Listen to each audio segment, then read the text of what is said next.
próximos minutos vamos a hablar de lo que podría suceder en el futuro con los tipos de interés, con las acciones, con los bonos, con la economía, con el aterrizaje, si será suave o duro, pero también hay que hablar de lo que ha sucedido en el pasado. Siempre es importante y hoy, bueno, pues hace una hora se ha publicado el dato de PIB del cuarto trimestre en Europa, en la eurozona, y se ha revisado a la baja. La primera lectura dio un crecimiento del 0,1%, que algo es algo en el cuarto trimestre, pero hoy nos hemos encontrado con que la economía no creció ni se contrajo. 0%, cero patatero en el cuarto trimestre, y eso nos empujaba un poquito más hacia la recesión o hacia la estanflación, al menos en el caso de Europa, y esto puede modificar o recalibrar también las expectativas de tipos de interés en el caso de Europa, que siguen estando también por debajo de las de Estados Unidos. Vamos a hablar de ello en los próximos minutos con Antonio Castelo, es especialista en mercados de renta variable de eBroker. Hola Antonio, ¿qué tal? ¿Cómo estás? Muy buenas tardes.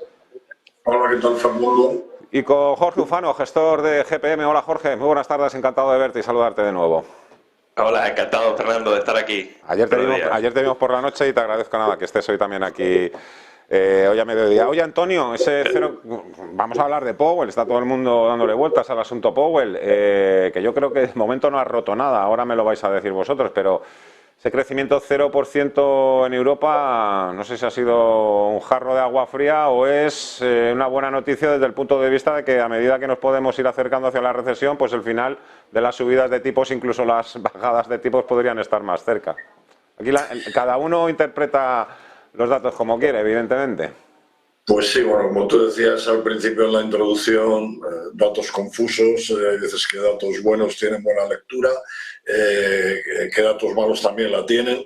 Bueno, yo aquí lo que llama la atención, ¿no?, de este dato de crecimiento del PIB es que el consumo y la inversión privada pues han tenido una contribución negativa en este trimestre, que lo que ha mantenido el PIB ha sido el sector exterior y el gasto público. Y ojo con el gasto público, que al final es lo que sigue manteniendo sobre todo a la economía, ¿no? Bueno, el resumen también es que los tipos de interés más elevados y la inflación que no cede, pues castigan la capacidad de consumo e inversión de hogares y empresas, y que al final pues que tiene que seguir siendo el sector público el que tira, ¿no? Al final la lectura es que la economía se ha desacelerado más de lo inicialmente previsto y yo entiendo que esto no es un buen dato, aunque luego pues haya gente que diga, bueno, si vamos a una situación de recesión o incluso algo más, pues pararán de subir los tipos de interés. Pues bueno, no sé yo si es susto o muerte, ¿no? Pero bueno, es lo que hemos tenido. Esto cada uno celebra o interpreta las cosas como quiere. Jorge, el PIB. Sí, realmente, bueno, ha sorprendido a la baja la revisión, pero si tenemos en cuenta lo que se preveía que íbamos a tener en este último trimestre del año 2022, hace 6 o 7 meses, sobre todo cuando comenzó la subida de tipos por parte de los bancos centrales, y aquí en Europa el Banco Central Europeo concretamente, pensábamos que incluso podíamos tener una recesión ya este cuarto trimestre. Por lo tanto, un poco la expectativa depende de dónde la estemos valorando. Si desde hace varios meses el dato es mejor de lo que se podía esperar, y de hecho, en mi caso me sorprende el tiempo que tarda la economía en aterrizar, bien sea en aterrizaje suave o aterrizaje drástico, una vez que los tipos han empezado a subir, una vez que el mercado espera que los tipos sigan subiendo y una vez que no sabemos incluso hasta dónde se va a llegar y cuánto tiempo se va a mantener en máximos el tipo de interés de los bancos centrales. Creo que a mí me sorprende realmente, y creo que quizás viene de ese efecto que hemos tenido de haber estado tantos meses, incluso años para algunos, encerrados en casa, para personas sobre todo más mayores, y el dopaje que ha tenido la economía en estos últimos años. Estos dos efectos han hecho que, aunque los tipos estén subiendo, ese contrapeso que podía hacer que la economía se estuviese frenando, tiene el contrapeso, quiero decir, de la gran aceleración del gasto que ha tenido en los últimos meses, sobre todo primero gasto en bienes y después gastos en servicios, de las personas que están disfrutando de nuevo de su día a día en una situación normal, ¿no? Todo esto nos lleva a un camino en el que estamos ahora, en el que empieza quizás, y sobre todo empezamos a ser muchos agentes económicos, pues de los que, por ejemplo, nos están revisando la hipoteca, bueno, no es mi caso, pero a los que se lo estén haciendo, que a lo mejor se enfrentan a subidas del doble, cuando ahora en marzo, abril, mayo tengan que revisar sus tipos variables, pues el doble de lo que tenían hace un año.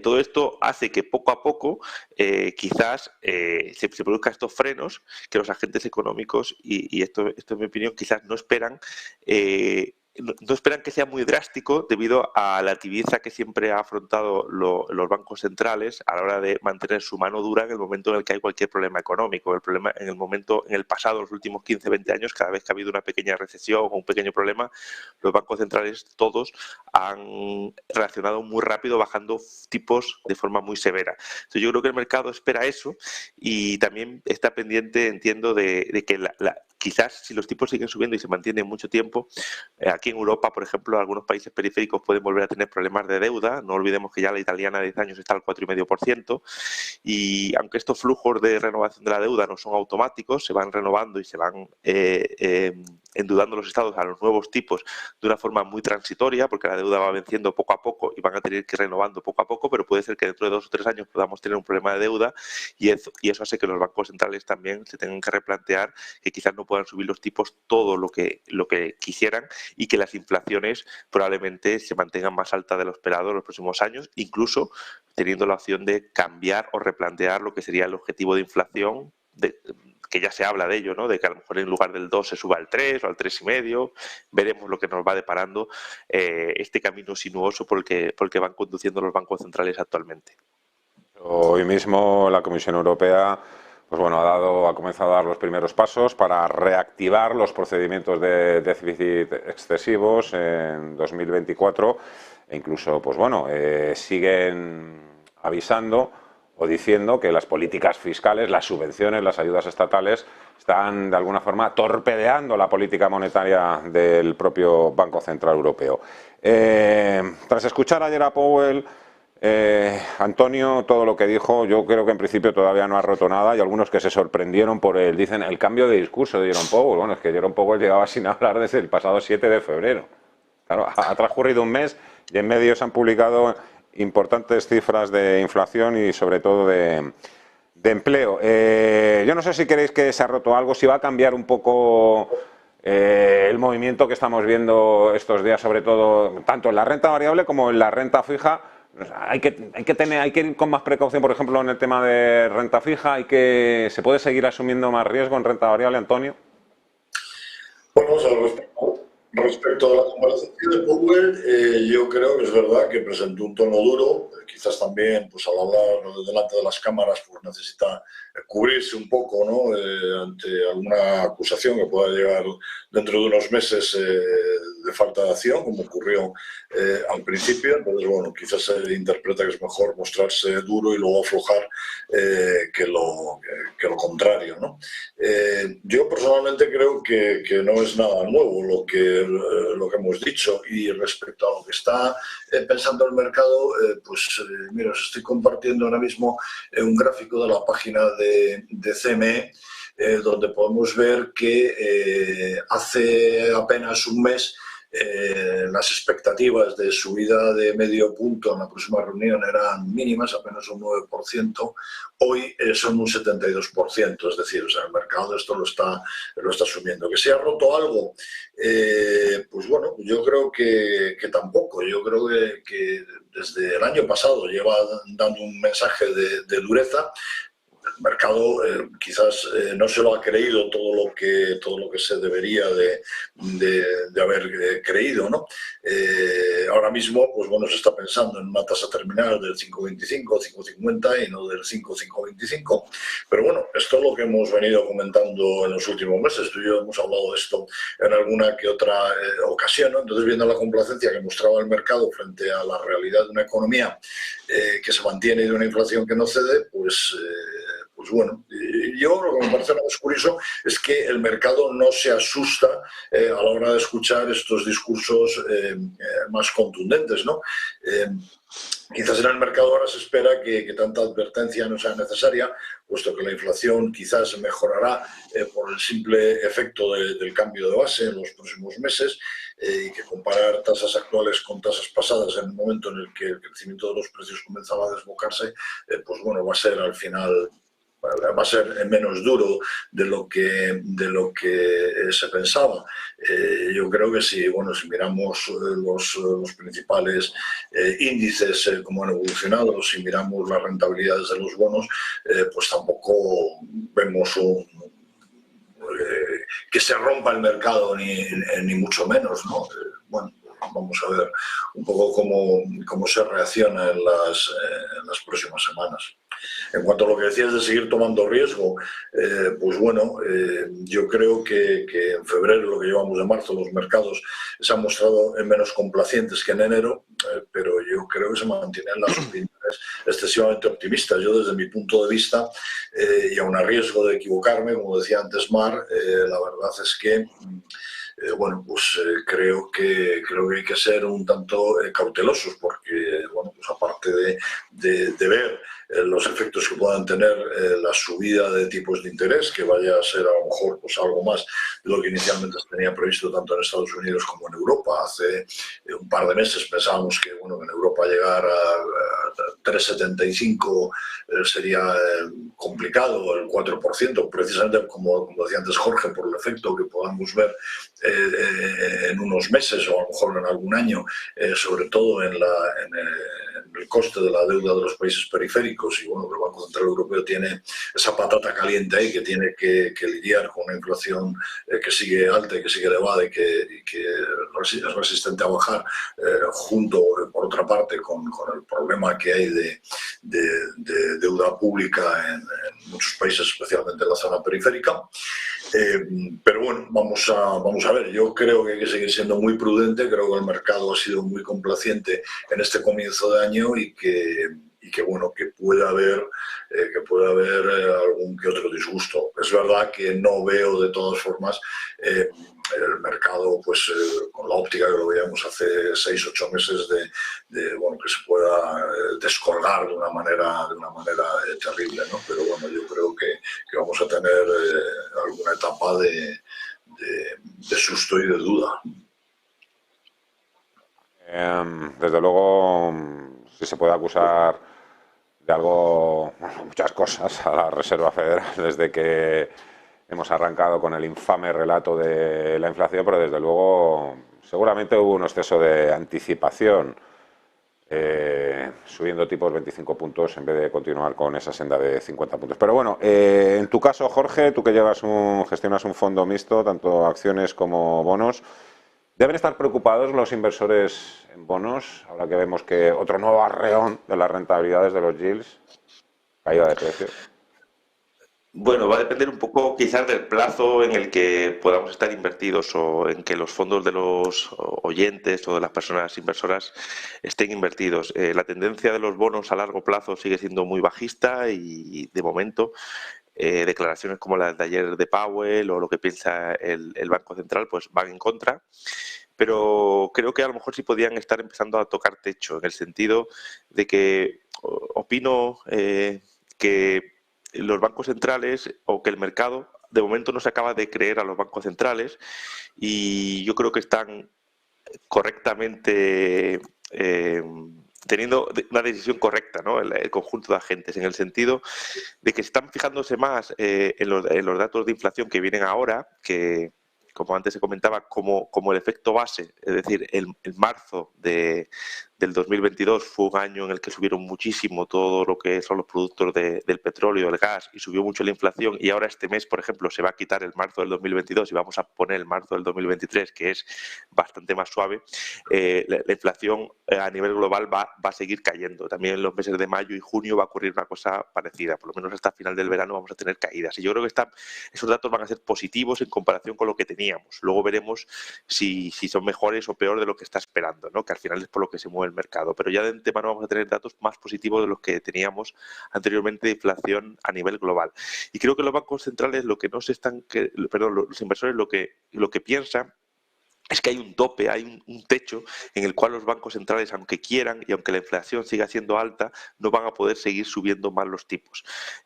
Por un lado, por el problema de la propia recesión económica que va a ir llegando, no sabemos si en los próximos 3-6 meses, pero poco a poco la economía se va a ir enfriando. Veremos también qué ocurre si es suave o si es drástica. Si es drástica, los mercados piensan que los bancos centrales van a reaccionar rápido, incluso bajando tipos en algún momento, porque siempre en los últimos 20-30 años han preferido priorizar que haya crecimiento económico o que la recesión no sea tan dura antes de problemas de inflación que se puedan derivar, y por otro lado por el propio endeudamiento de los países, sobre todo no tanto en Estados Unidos sino más en otras áreas como por ejemplo en la nuestra, la europea, que va a hacer que los tipos de interés puedan llegar a situaciones que políticamente van a ser complicadas de gestionar igual que ocurrió en el año 2012, que se pueda producir algún tipo de crisis de deuda, ¿no? Hemos visto cómo Ferrovial se acaba de marchar del país y ha alegado, y un poco los empresarios siempre se anticipan a lo que ocurre luego en la economía, los buenos empresarios, ha alegado justamente problemas de financiación porque puede haber el riesgo de que un contagio de Italia o España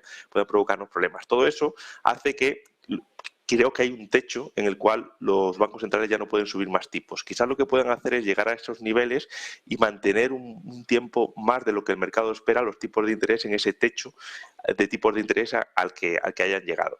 Entonces, todo esto hace que, por un lado, la renta fija, creo que en estas rentabilidades del 4% que nos movemos en Europa, casi 5% en Estados Unidos a periodos de 2 años, creo que son muy satisfactorias. Incluso la inflación, que se va a situar más o menos en esos niveles, pues estaríamos simplemente con la deuda, por lo menos cubriendo nuestros ahorros de lo que es la pérdida de poder adquisitivo por la inflación.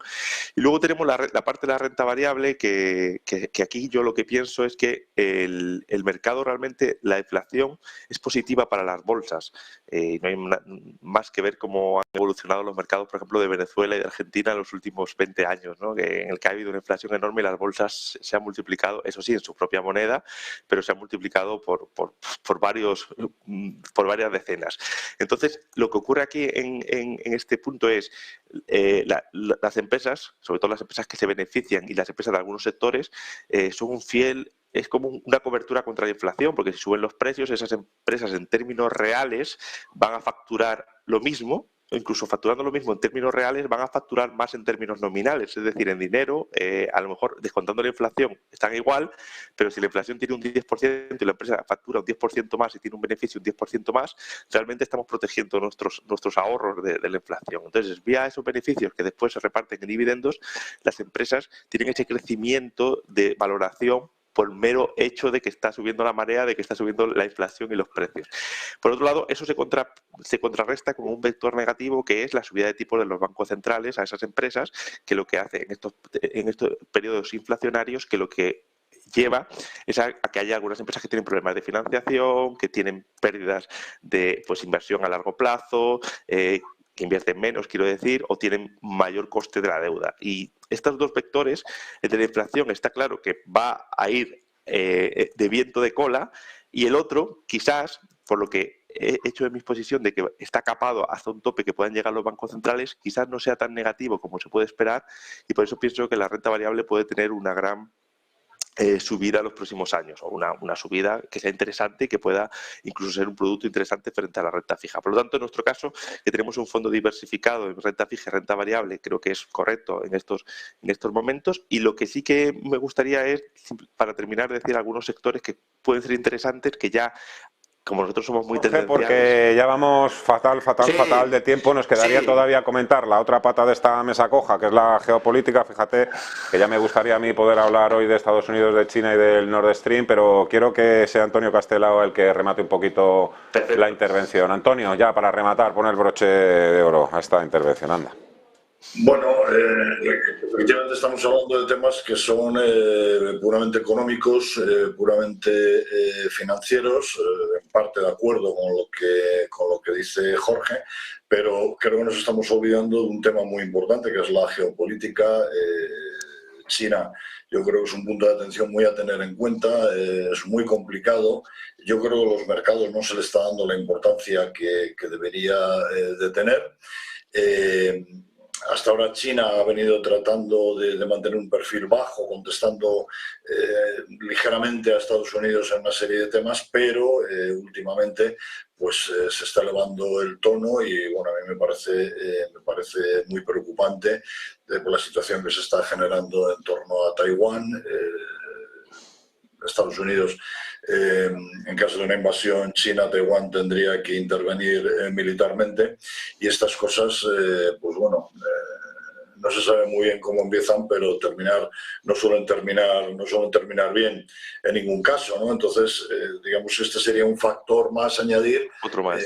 Para tener una cierta precaución con respecto a qué puede pasar en los mercados en los próximos meses. Pero efectivamente es algo, el riesgo geopolítico, que siguen ignorando los inversores. Todo el mundo miramos de reojo, seguimos ahí todos los acontecimientos, todas las noticias, los pulsos, las tensiones, las broncas entre unos y otros, pero de momento el mercado está a eso, a la política monetaria. Me preguntaría yo qué pasaría si Estados Unidos decide sancionar a China por ayudar a Rusia, qué pasaría a nivel del comercio mundial, o qué pasaría si China sigue desplegando, ¿no?, unidades militares en la costa de Taiwán. Lo iremos hablando, por supuesto, como siempre. Jorge Ufano, gestor de GPM, Antonio Castelo y broker. Un placer, como siempre. Cuidaros, os mando un fuerte abrazo. Hasta la próxima. Gracias, igualmente, Fernando. 12:48 minutos de la tarde, hacemos una breve pausa. Vamos a mirar también a otros activos que ayer se movieron y mucho también con el discurso de Powell. Por ejemplo,